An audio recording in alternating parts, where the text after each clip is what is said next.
بسم اللہ الرحمن الرحیم۔ السلام علیکم۔ حضرت بایزید بسطامی اللہ کے بزرگ اور ولی تھے۔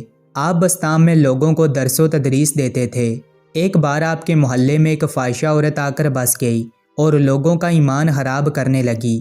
بات حضرت بایزید تک پہنچی کہ اگر ایسا رہا تو لوگ بگڑنا شروع ہو جائیں گے۔ کچھ لوگوں کا کہنا تھا کہ اسے یا تو قتل کر دیں یا پھر دھکے دے کر بستی سے نکال دیں۔ آپ نے لوگوں سے اس عورت کی رہائش گاہ کا پوچھا اور خود اس کی رہائش گاہ کی طرف چل دیے۔ لوگوں میں طرح طرح کی باتیں ہونے لگیں کہ اللہ خیر کرے، آج بایزید اس فاحشہ عورت کے کوٹھے پر جا رہے ہیں، اگر یہ بھی وہاں گئے تو لوگوں کو سمجھانے اور اللہ کی طرف بلانے کا کام کون کرے گا۔ جناب بایزید اس کے کوٹھے پر پہنچے، دروازہ کھلا تھا۔ آپ نے دستک دی۔ عورت حیران ہوئی کہ ایسا کون سا گاہک ہے جو دستک دے رہا ہے۔ عورت نے آواز دی کہ آ جاؤ۔ حضرت اندر داخل ہوئے۔ عورت نے پوچھا، بابا جی کون ہو آپ اور کدھر آئے ہو؟ بایزید بسطامی نے جواب دیا، تمہیں اس بات سے مطلب نہیں ہونا چاہیے کہ کون آیا اور کیوں آیا، تم اپنی ایک رات کی قیمت بتاؤ۔ عورت نے قیمت بتائی۔ آپ نے ادا کی۔ معاملہ طے ہو گیا۔ آپ نے کہا، اے عورت اب تو وہ کرے گی جو میں کہوں گا، اب جا اور پاک ہو کے کپڑے پہن کے آ۔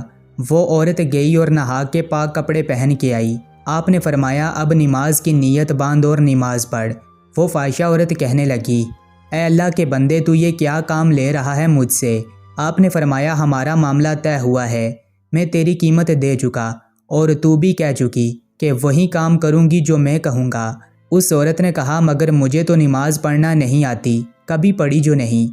آپ نے کہا کہ میں پڑھتا ہوں، تو میرے پیچھے پڑھتی جا جیسے میں پڑھتا ہوں۔ آپ نے نماز کی نیت باندھی۔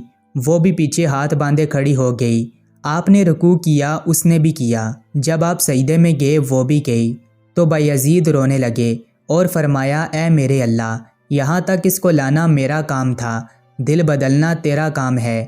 میں نے اسے تیرے آگے جھکا کے اپنا کام پورا کیا، اب آگے تو جانے اور تیرا کام۔ کہتے ہیں سجدے میں جانے سے پہلے وہ عورت فاحشہ تھی، لیکن جب سجدے سے اٹھی تو سر تا پاؤں بدل چکی تھی اور ولی بن چکی تھی۔